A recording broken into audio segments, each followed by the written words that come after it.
बोलिए श्री सतगुरुदेव भगवान की जय। सच्चे दरबार की जय। आशु पिता भगवान की जय। गुरु प्यारे साधकों, स्वागत है आप सभी का एक नए प्रसंग के साथ। आज के इस प्रसंग में हम जानेंगे कि एक साधक शिष्य अपने जीवन में गुरु की कृपा से बदलाव कैसे ला सकता है। तो चलिए शुरू करते हैं आज की इस वीडियो को। किसी विचारक ने बड़ा अच्छा कहा, इस बात से कोई फर्क नहीं पड़ता कि आप कितना लंबा जीवन जीते हैं, सबसे महत्वपूर्ण यह है कि आप कितना गहरा होकर जीते हैं। अपने जीवन से आपने प्राप्त क्या किया, किस प्रकार का जीवन आप जीते हैं। सज्जनों, जीवन में दो चीजें होती हैं, एक होता है लक्ष्य और एक होता है कर्तव्य। कर्तव्य एक मनुष्य होने के नाते हर किसी के अलग अलग हैं। एक देश के सैनिक का कर्तव्य देश की सीमाओं की रक्षा करना है। एक डॉक्टर का कर्तव्य अलग है, एक गृहिणी का कर्तव्य अलग है। समाज में हर व्यक्ति के कर्तव्य भिन्न भिन्न हैं, किंतु लक्ष्य हम सभी का एक है।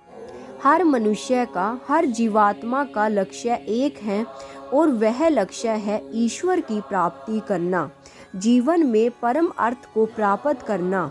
यही एक कार्य है जिसे करने के लिए हम इस धरती पर आए हैं। लेकिन सज्जनों, जीवन में बहुत कम लोग हैं जो ईश्वर की ओर बढ़ने का प्रयास करते हैं। बहुत कम लोग हैं जो सत्य की तरफ मुड़ पाते हैं। हम अपने जीवन में देखें, हर इंसान किसी ना किसी दौड़ में लगा है। दुनिया की रैट रेस में हर व्यक्ति एक रैट बना हुआ है, लेकिन हम इस सत्य को भूल जाते हैं कि रैट रेस में जीतने वाला भी एक रैट ही होता है, चूहा ही होता है।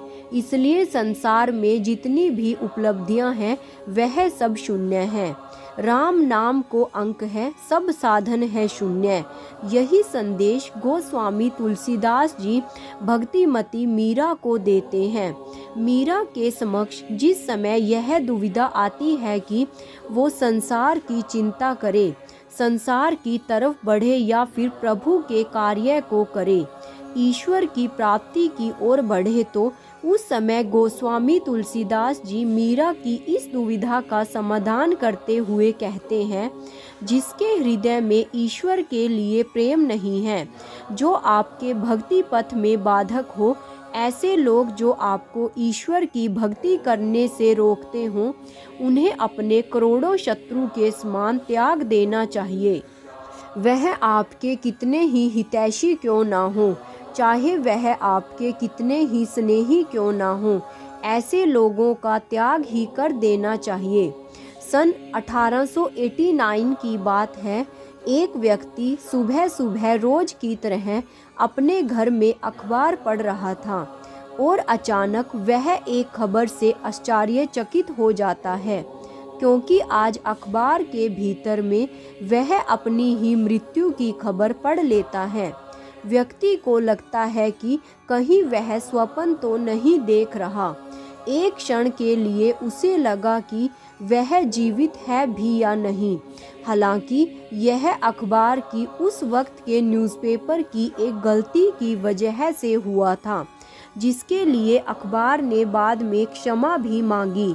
लेकिन एक बात जो उस व्यक्ति के हृदय को आहत कर गई, और वह बात थी उस अखबार ने जो संबोधन उस व्यक्ति को दिया था, मर्चेंट ऑफ डेथ, मौत का सौदागर कहकर संबोधित किया था।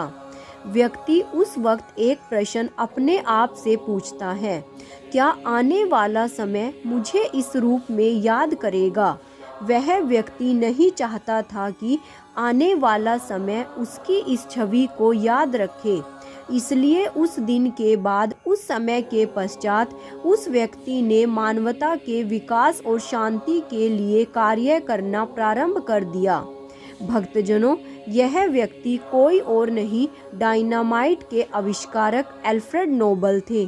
और आज दुनिया के सबसे बड़े अवार्ड में से एक अवार्ड उन्हीं के नाम पर, जिसे हम नोबेल प्राइज के नाम से जानते हैं। भक्तजनों, एक सवाल उस व्यक्ति ने जब अपने आप से पूछा कि आने वाला समय उसे किस रूप में याद करेगा, और उस सवाल ने उसके जीवन की दिशा बदल दी।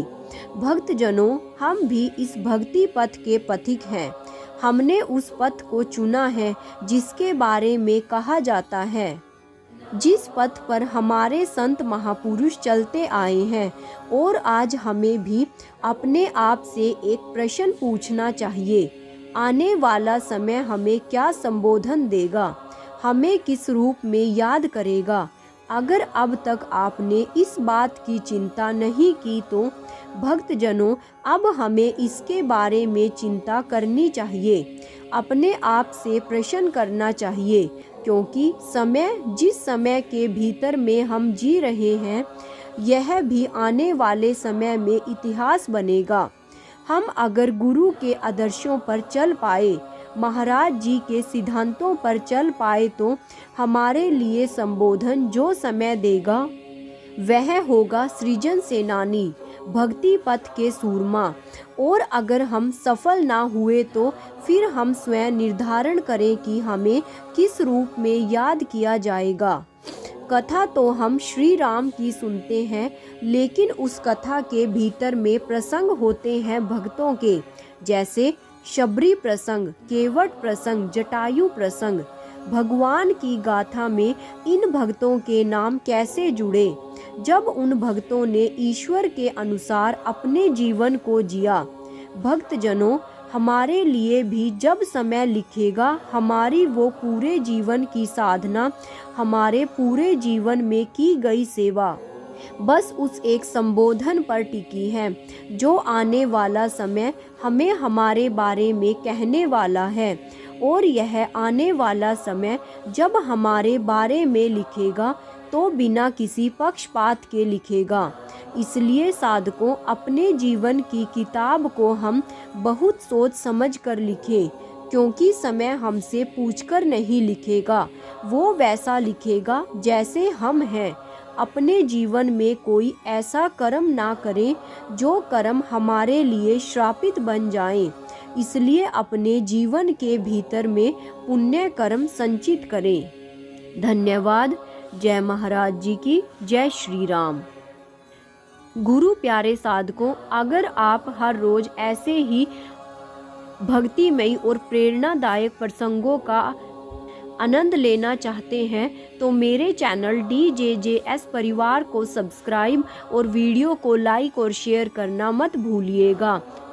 और कमेंट बॉक्स में जय महाराज जी की जरूर लिखिएगा। जय महाराज जी की जय। श्री राम।